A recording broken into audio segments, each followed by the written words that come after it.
Selamat pagi anak mom sekalian. Apa kabar kalian hari ini? Semoga kita dalam keadaan sehat dan perlindungan Tuhan Yang Maha Esa. Hari ini kita akan belajar lagi mata pelajaran PKK ya nak. Masih ingat kan yang kemarin pelajaran PKK kita? PKK kita masih dibawakan oleh Mem Lola ya. Jangan bosan-bosan sama Mem.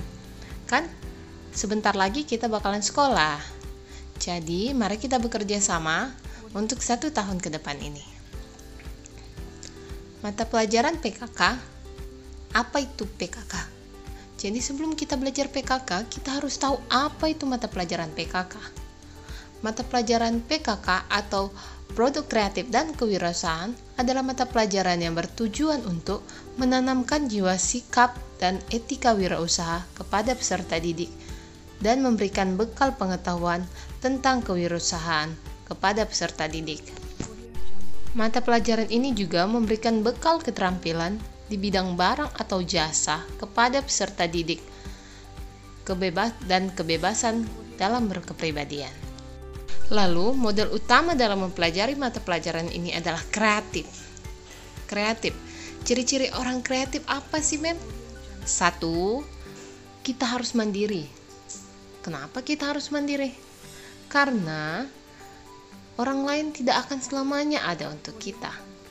Jadi misalnya kalau kalian nanti dewasa atau sudah tamat sekolah, kalian bisa berwirausaha, tidak tergantung dengan orang tua lagi. Yang kedua, kita harus terbuka terhadap yang baru. Jadi kalau seperti zaman sekarang itu kan sudah zamannya teknologi. Jadi kita harus terbuka dengan inovasi baru, teknologi baru yang ada. Ada sebuah cerita mengenai produk Nokia. Ada yang tahu apa itu Nokia?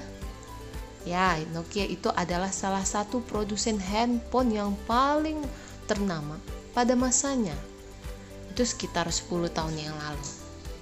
Jadi ada apa dengan Nokia?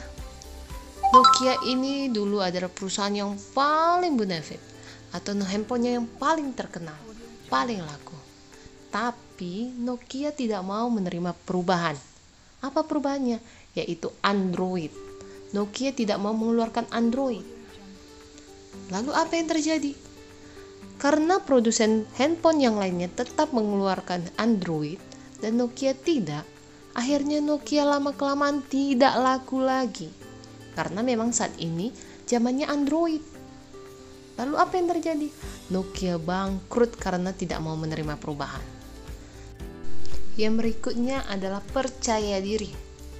Jadi setiap kita melakukan apapun, kita harus yakin, saya bisa, I can. Jangan pernah kita merasa kita tidak bisa.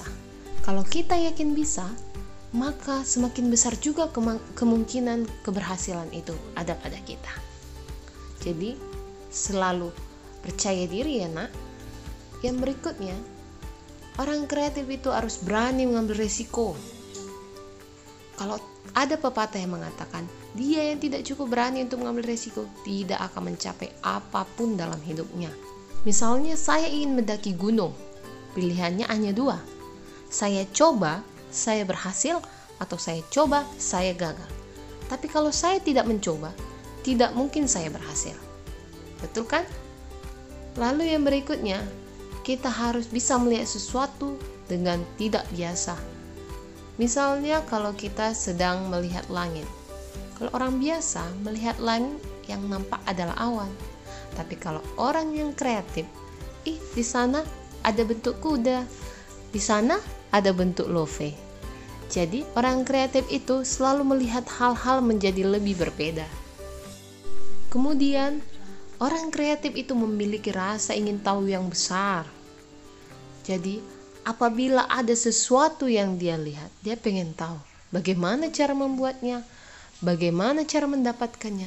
Dia kepingin tahu, jangan asal menerima saja. Contoh, saya membeli keripik pisang. Ketika saya mau makannya, saya lihat dulu, bagaimana membuat keripik pisang ini ya. Begitulah orang yang banyak ingin tahu. Yang terakhir, ciri orang kreatif adalah dapat menerima pendapat orang lain. Jadi, bila kita melakukan sesuatu dan orang lain berkata, itu salah, kita harus mendengar dulu. kenapa dibilang yang kita lakukan itu salah? Atau misalnya, kalau orang berkata, ini kurang, kita harus tahu apa kekurangannya. Jadi di waktu ke depan kita bisa memperbaiki apa yang telah kita buat tadi. Sampai situ mengharap kalian paham ya nakku. Oke, selanjutnya ruang lingkup mata pelajaran prakarya dan kewirausahaan atau produk kreatif. Yang pertama yaitu kerajinan. Kerajinan dikaitkan dengan nilai pendidikan yang diwujudkan dalam prosedur pembuatan. Jadi, kalau ada prosedur pembuatannya, misalnya dimasak dahulu, diadon dahulu, dikeringkan dahulu, itu adalah prosedur pembuatan. Itu termasuk kerajinan. Yang kedua, ruang lingkup PKK adalah rekayasa. Rekayasa diartikan usaha memecahkan masalah dalam kehidupan sehari-hari. Prinsip rekayasa adalah mendaur ulang sistem, bahan, dan ide yang disesuaikan dengan perkembangan zaman atau teknologi terbaru. Misalnya, kita ingin membuat sebuah apel yang gampang busuk menjadi lebih bertahan lama, lebih besar, dan lebih merah. Bagaimana caranya? Itu adalah dengan merekayasa genetik. Yang ketiga, itu adalah budidaya. Budidaya adalah berpangkal pada cultivation, yaitu suatu kerja yang berusaha untuk menambah, menumbuhkan, dan mewujudkan benda ataupun makhluk agar lebih besar atau tumbuh dan berkembang biak. Contohnya budidaya ikan, budidaya tanaman, dan lain-lainnya. Yang terakhir, yang termasuk ruang lingkup PKK adalah pengolahan. Pengolahan artinya membuat, menciptakan bahan dasar menjadi produk jadi. Pada prinsipnya, pengolahan adalah mengubah benda mentah menjadi produk matang dengan campuran atau modifikasi bahan lainnya. Misalnya membuat kue. Buat kue itu dari tepung yang kemudian dicampur dengan air, dicampur dengan telur, dan dimasak sehingga menjadi sebuah roti. Oke, kesimpulannya, mata pelajaran PKK adalah mata pelajaran yang melatih jiwa wirausaha peserta didik. Jadi diharapkan dengan mata pelajaran ini, kalian menjadi pribadi yang kreatif, menjadi wirausahawan, dan nanti bisa membuka usaha sendiri.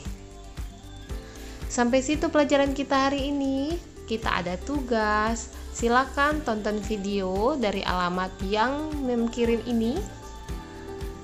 Lalu, kalian jawab soal di bawahnya ya nakku. Cara menjawabnya sama dengan minggu lalu. Jadi, catat dulu semua materinya ini, kemudian materinya difoto, dan tugasnya dikerjakan. Ingat ya, foto dikirim ke WA pribadi mem. Sampai sini perjumpaan kita minggu ini. Sampai jumpa.